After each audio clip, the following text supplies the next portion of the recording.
마태복음 5장 22절로 24절까지 말씀을 교독으로 읽겠습니다. 나는 너희에게 이르노니 형제에게 노하는 자마다 심판을 받게 되고 형제를 대하여 라가라 하는 자는 공회에 잡혀가게 되고 미련한 놈이라 하는 자는 지옥불에 들어가게 되리라. 그러므로 예물을 제단에 드리려다가 거기서 내 형제에게 원망 들을 만한 일이 있는 것이 생각나거든. 함께 읽겠습니다. 예물을 제단 앞에 두고 먼저 가서 형제와 화목하고 그 후에 와서 예물을 드리라. 아멘. 할렐루야. 네, 오늘 말씀 제목은 현실 지옥, 천국 현실입니다. 워싱턴 의대의 가트만 교수가 1972년부터 36년 동안 3,000쌍의 부부를 대상으로 조사를 했어요. 왜 부부들이 다투고 이혼하는가 하는 내용입니다. 그가 평생의 그런 공로로 한 가지 가트만 법칙이라는 것을 발표했습니다. 대부분 이혼하는 부부들은 성격 차이 때문에 이혼한다라고 말하지만 사실 성격 차이가 아니라는 것입니다. 무엇이 문제인가? 의사소통 방식에 문제가 있다 하는 것이 그 내용이에요. 이제 갈라지는 부부 같은 경우는 네 가지 방식으로 의사소통을 하는데 비난, 방어, 경멸, 담쌓기 네 가지라는 겁니다. 그 첫째가 비난.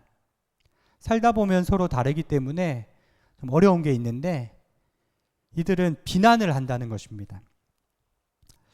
그러면서 관계가 점점 멀어지고 두 번째가 방어.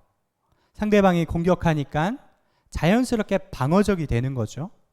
변명을 하고 사람은 본능적으로 비난하고 방어한다 하는 것입니다. 그때부터 이제 벽을 치기 시작하는 거죠. 마음이 멀어지는 거죠. 그래서 세 번째는 경멸이라는 거예요. 서로 자꾸 싸우다 보니까 밉기 시작하고 꼴도 보기 싫고 대화가 없어지는 단계로 들어간다는 겁니다. 그리고 최종적인 네 번째 단계가 담쌓기. 같은 집에 살면서도 투명 인간같이 대화도 하지 않고 보이지 않는 벽이 존재한다. 소통이 끊어진다는 거죠. 그래서 여기까지 오면 이혼으로 가는 폭주 기관차다라고 말합니다. 이제 한국 사회가 아기 낳지 않는 문제 굉장히 심각하죠. 또 결혼하지 않는 문제도 크지만 가정이 깨어지기 때문에 또 여러 가지 어려움들이 있습니다. 영적으로 보면 악한 마귀가 가정을 만들지 못하게 하고 가정을 깨뜨려 버림으로 말미암아 우리로 하여금 아주 역기능적으로 살아가게 하는 거죠. 여러분 성경을 가만히 보세요. 출애굽기에 바로 왕이 이집트의 바로 왕이 이스라엘 민족을 없애기 위해 남자아이들을 다 나일강에 빠뜨려 죽였습니다. 그리고 더 이상 산하 제한을 함으로써 생명의 역사를 끊기게 하려고 할 때 하나님의 방법으로 두 산파를 통해서 그 백성을 살려주시고 출애굽을 시켜주셨죠. 그냥 하나님의 역사가 있는 것입니다. 또 신약에 마귀가 대헤롯 왕을 이용해서 베들레헴의 남자아기를 다 죽임으로 말미암아 예수님까지 죽이려고 했어요. 구속의 역사를 끊어버리려고 했는데 하나님이 꿈에 요셉과 마리아를 피신시킴으로써 그 생명의 역사를 일으켜 주시는 거죠. 여러분 하나님은 말씀을 통해 우리 가정들을 회복시키시고 이 말씀에 제대로 순종만 한다면 반드시 생명의 번성함의 역사가 있는 줄로 믿습니다. 그래서 오늘 말씀을 통해서 어떻게 하면 현실 지옥을 현실 천국으로 만들 수 있는가 그것을 말씀하고 있죠. 우리 오늘 말씀 22절을 같이 읽어볼까요? 시작. 나는 너희에게 이르노니 형제에게 노하는 자마다 심판을 받게 되고 형제를 대하여 라가라 하는 자는 공회에 잡혀가게 되고 미련한 놈이라 하는 자는 지옥불에 들어가게 되리라. 아멘. 이 마태복음 5장은 예수님의 첫 번째 설교가 기록되어 있는데 첫 번째 주제가 뭘까요? 천국과 지옥에 대해서 말씀하셨어요. 예수님은 지옥에 대해서 굉장히 많은 말씀을 하셨습니다. 여러분 오늘이라도 예기치 않게 내 호흡이 끊어지면 사람은 심판대 앞에 서게 됩니다. 예수님 어떤 사람이 지옥불에 들어가게 되느냐, 그것을 말씀하고 있는데 세 가지라는 거죠. 형제에게 노하는 자마다, 두 번째 형제를 대하여 라가라 하는 자, 모욕하는 자, 세 번째 미련한 놈이라 하는 자라고 말씀하십니다. 그래서 죽어서 가는 영원한 지옥만 말씀하신 게 아니라 현실 지옥부터 시작되어서, 여러분 지옥은 죽어서도 익스텐션, 영원한 그 지옥까지 이루어진다 하는 사실이에요. 오늘 그 세 가지 증상을 살펴볼 텐데요. 첫 번째가 분노입니다. 형제에게 노하는 자마다 심판을 받게 된다. 우리의 삶을 깨뜨리는 원형이 있다면 분노예요. 사람이 왜 가시돋친 말을 할까요? 그 속에 상처가 있기 때문이죠. 마음이 차갑고 사랑이 고갈됐기 때문에 독과 같은 말들을 내뱉는 것 아니겠습니까? 저희 휴가 기간 때 그 아내의 친구들이 참 목사님이기 때문에 저희 아내에게 화를 안 내지 않느냐. 뭐 사람이니까 화를 낼 수도 있지 않겠습니까? 근데 저희 큰딸이 물 옆에서 위험하게 놀다가 물에 빠졌어요. 제가 아주 야단을 쳤습니다. 그러니까 그 친구들이 목사님이 저럴 때 화를 내는구나 이렇게 얘기를 하더래요. 은연중에 사람들은 목사니까 화를 안 낼 것 같다 그렇게 생각하는 것 같습니다. 근데 사람이기 때문에 저도 하루에 몇 번씩 화가 나는 게 사실입니다. 근데 화 나는데 화 안 내면서 척하면서 살아야 될까요? 그게 아니라는 거예요. 오늘 성경에 보면 화 나는 것은 굉장히 당연한 사실인데, 그럼 주보 아래 에베소서 4장 26절 나와 있죠. 함께 읽어볼까요? 시작. 너희들이 분을 내어도 죄를 짓지 말며 해가 지도록 분을 품지 말고 마귀로 틈을 타지 못하게 하라. 여러분, 분노를 하는 것은 건강한 것입니다. 근데 죄 지으면서 분노하는 게 있다는 거예요. 건강하게 분노할 수 있어야 되는 겁니다. 화가 났을 때 해가 지도록 분을 품지 말고라고 했죠. 바로바로 회개하고 바로바로 마음을 회복하고 새 마음을 주님 안에서 가져야 한다는 것입니다. 예수님 따르는 성도로서 여러분, 우리가 다 그렇게 온유하게만 살 수 없죠. 차 타고 가다가 누가 끼어들기를 한다거나 피해를 준다거나. 근데요, 우리 마음에 은혜가 가득하면 온유함으로 죄 짓지 않고 잘 넘길 수 있다는 거예요. 오히려 그 상황을 반전시킬 수 있다는 것입니다. 저는 운전할 때 항상 대뇌에 있는 3S, 세 가지가 있어요. 슬로우, 사일런스, 스마일. 슬로우, 조급하지 말고 천천히 가자. 스마일, 웃으면서 가자. 사일런스, 침묵하자. 나도 모르게 화가 난다고 ABC 이런 말을 나오면 거기에 이제 마귀에게 엮이는 거죠. 여러분, 화를 얼마나 내고 사십니까? 성경은 내가 화를 너무나 잘 내고 산다면 하나님의 생명에서 떠나는 것이라고까지 이야기하는 거예요. 건드리면 화산 폭발처럼 쉽게 분노한다. 여러분, 우리의 영성의 바로 미터는 온유함입니다. 예수님처럼 겸손하고 온유하시고 적게 분노하시고 많이 웃을 수 있는 성도님들, 여러분 현실 천국을 만들어 가시는 성도님들 되시기를 축원드립니다. 두 번째, 현실 지옥을 살아가는 그 증상이 있는데요. 말실수예요. 22절에 분노 다음으로 이어지는 것이 형제에게 라가라 하는 자. 라가는 쓸데없는 자다, 쓸모없다 이런 말이에요. 여러분, 사람이 망언을 내놓을 때는 여러분 그것이 죄가 된다는 거예요. 왜냐하면 상대방은 하나님의 형상으로 지음받은 고귀한 존재인데 내가 그 사람을 무시하면요, 하나님 마음이 굉장히 안타까우신 거죠. 미국 같은 경우는 사위와 장모 관계가 참 어렵다고 합니다. 한국은 시어머니와 며느리 관계가 어렵다 이렇게 얘기하죠. 한국 며느리들에게 물어봤대요. 성경에서 어느 인물이 제일 좋습니까? 하와가 제일 좋다는 겁니다. 왜냐하면 하와는 시어머니가 없었기 때문에. 어느 시어머니가 그 생신을 맞이했는데 며느리가 문자를 보냈어요. 어머니 오래 사세요 이렇게 보낸다는 게 문자를 잘못 쳐가지고 어머니 오래 사시네요. 바로 전화가 왔다는 거예요. 그래, 오래 산다. 살아가면서 사소하게 이런 오해들이 쌓여서 마음이 어려운 거죠. 그래서 유영명 교수의 글이 참 재밌어요. 시어머니가 아프면 머리가 아프고 친정엄마가 아프면 가슴이 아프다. 여성분들에게는 참 와닿는 말이라고 하더라고요.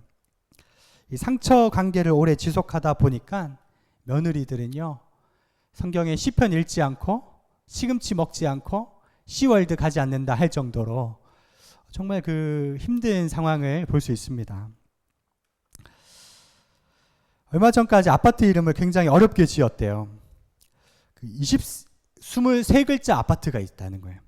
광주, 전남, 공동혁신도시, 빛가람, 대방, 엘리움, 로얄 카운티. 굉장히 어렵죠.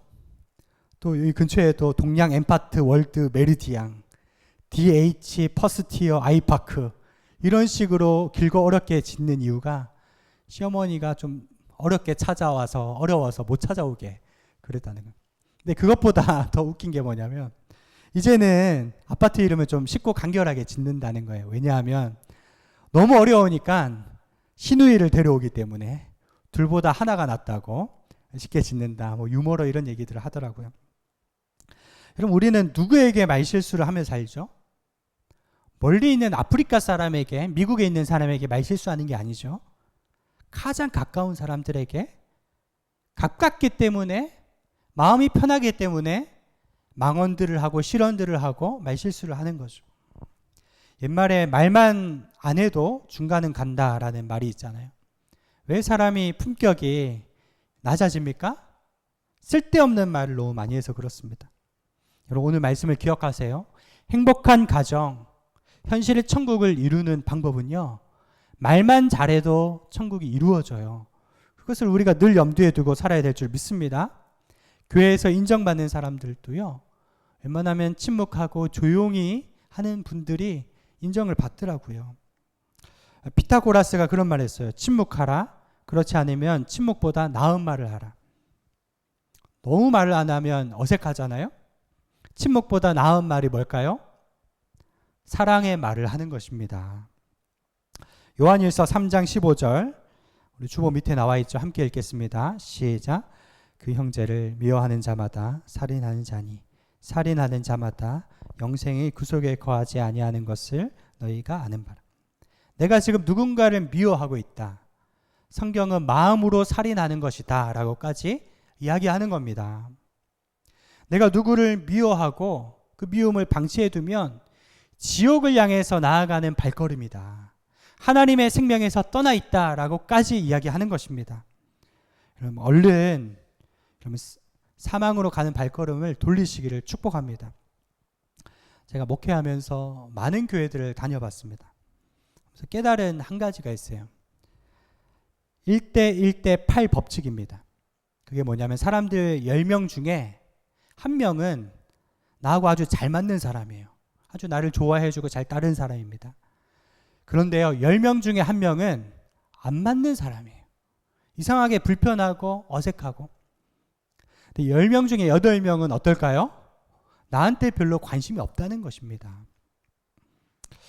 근데 중요한 건 뭐냐면요, 우리의 관심은 나를 따르고 좋아해주는 90%의 사람이 아니라 나한테 상처 주는 한 사람에게 늘 가 있어서 늘 스트레스 받고 산다는 겁니다. 여러분 그 한 사람 때문에 스트레스 받을 필요가 없다는 것입니다. 왜 현실 지옥을 만들고 사느냐? 가시같이 찌르는 한 사람 때문에 너무 마음에 쓰고 사는데 여러분 빨리 용서하시길 바랍니다. 그 사람까지 마음에 품으면 천국이 임한다는 거예요. 여러분 이 말씀을 기억하시고 여러분 실언, 망언들 버리시고 늘 좋은 말 하시며 사시기를 주님으로 축원드립니다. 여러분 지옥 증상의 세 번째 특징이 있는데요. 형제를 대하여 미련한 놈이라 하는 자는 지옥불에 들어가게 되리라. 늘 지옥의 언어를 하고 있는 사람이 있다는 것입니다. 단지 미련한 놈이라는 말 한마디 때문에 지옥불에 간다면 세상에 천국 갈 사람은 어디 있어요? 너무 충격적이지 않습니까? 예수님이 왜 이렇게까지 말씀을 하셨을까? 우리 입술의 말은요, 내면을 투영하는 것입니다. 입술의 말이 마음의 열매입니다. 어떤 생각을 품고 있느냐에 따라서 내 말이 다른데 여러분 지옥의 생각을 품고 있는 사람이 지옥의 말을 한다는 거예요. 마태복음 12장 36절 37절 나와 있죠. 같이 읽겠습니다. 시작. 내가 너희에게 이르노니 사람이 무슨 무익한 말을 하든지 심판날에 이에 대하여 신문을 받으리니 내 말로 의롭다함을 받고 내 말로 정죄함을 받으리라. 우리의 말이 천국 녹음기에 다 녹음되어서요. 우리가 죽어서 심판대 앞에 서면 그게 다 하나님 앞에 증거가 된다는 것입니다. 여성의 경우 하루 평균 3만 마디 말을 하고 남성은 2만 마디 말을 하는데 책으로 평생 한 말을 옮겨 놓으면 300페이지 분량 10,000권이 나온대요. 여러분 그 많은 말들이 다 흘러 지나가는 것이 아니라 기록되어서 심판날에 무익한 말에 대해 심판받는다. 이것이 성경이에요. 얼마나 두려운 말씀입니까? 그러면 나는 오늘 어떤 언어를 하고 살아야 되겠습니까? 입술에 30초, 가슴에 30년이라는 말이 있어요. 입술에서 나간 말은 굉장히 짧은 말이지만 상대방 입장에서 평생 가슴에 묻어두는 말이 된다는 거예요. 우리가 하지 말아야 할 말을 할 때 여러분 지옥의 현실을 살아간다는 것을 여러분 깨달으시게 되기를 바랍니다. 야고보서에 입술에 재갈을 물려라 하는 말씀이 있습니다. 꽃동네에 나환자들이 사는 마을인데 어떤 분이 봉사를 다니는데 이분은 벙어리 같아요. 주변 사람들이 볼 때 말을 못하는 거예요. 이 사람이 몇 년 동안 섬기면서 한 할머니와 굉장히 친해지게 되었고 그 할머니를 늘 어머니라고 부르면서 아주 친밀하게 섬겼다고 합니다. 어느 날 그 할머니가 소천하신 겁니다. 근데 그분이요 자리에 툴썩 주저앉아서 어머니 나 어떡해요? 어머니 없으면 나 어떡해요? 너무 보고 싶어서 어떡해요? 막 우는데 사람들이 깜짝 놀랐대요. 저분이 벙어리인 줄 알았는데 말을 할 줄 아는구나. 왜 수년간 그분이 말 한마디 하지 않았을까요? 나환자촌이라고 봉사하러 온 분들이 쓸데없는 농담하고 험담하고 상처 주고 자기 자랑만 하고 그래서 은혜를 다 쏟아버리니까 이분이 나는 아예 말을 하지 않겠다. 수년 동안 봉사하러 다니면서 말을 안 했다는 겁니다. 참 얼마나 그분의 섬김이 아름답고 은혜로운지. 여러분 살다 보면 누군가 미울 때가 있습니다. 분노가 일어날 때 있고요. 그때 말로 상처 주고 여러분 그렇죠. 그러할 때 우리는 어떻게 살아야 할까요? 오늘 결론의 말씀인데요. 오늘 본문 23절 24절을 같이 읽을까요? 시작. 그러므로 예물을 제단에 드리려다가 거기서 내 형제에게 원망 들을 만한 일이 있는 것이 생각나거든 예물을 제단 앞에 두고 먼저 가서 형제와 화목하고 그 후에 와서 예물을 드리라. 생각나는 대로 얼른 찾아가서 화해하라는 것입니다.